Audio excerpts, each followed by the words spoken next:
So today we're going to dig into this really powerful warning from the Bible, and it all comes from the book of Second Chronicles. It's an intense story, really, about the severe consequences of ignoring God's call and what happens when a heart, or in this case, an entire nation, grows hard. Okay, let's just jump right in with our key verse from 2 Chronicles 36.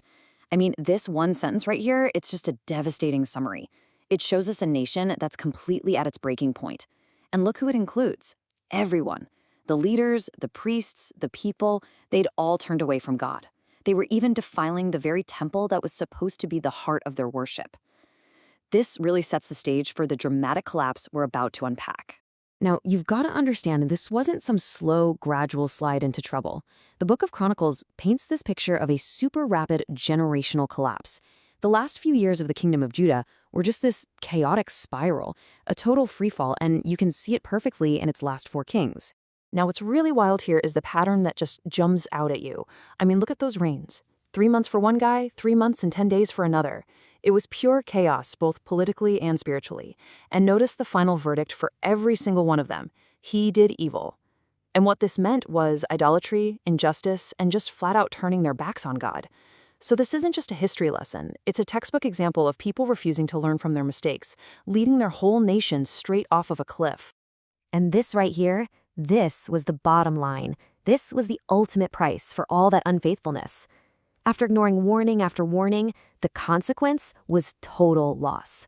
They lost everything: their kingdom, their sacred temple, and their freedom. It was a tragic end, for sure, but honestly, it was a predictable one. So you have to ask yourself, right? How does this even happen? How does an entire nation get to this point? See, this isn't just historical tragedy.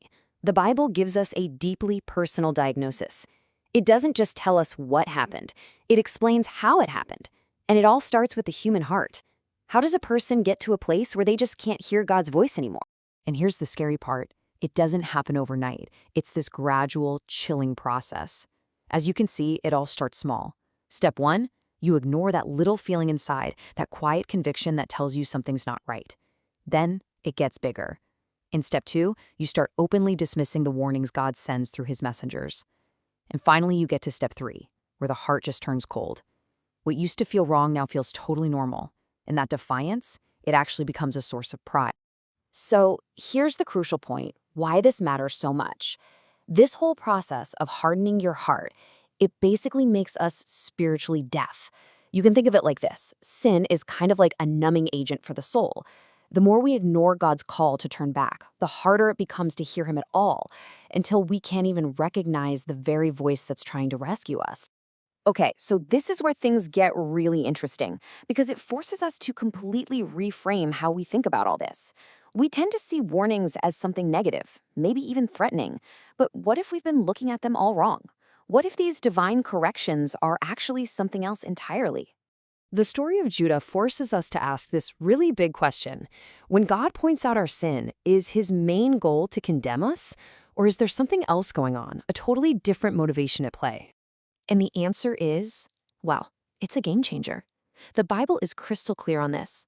God's warnings are not primarily about judgment.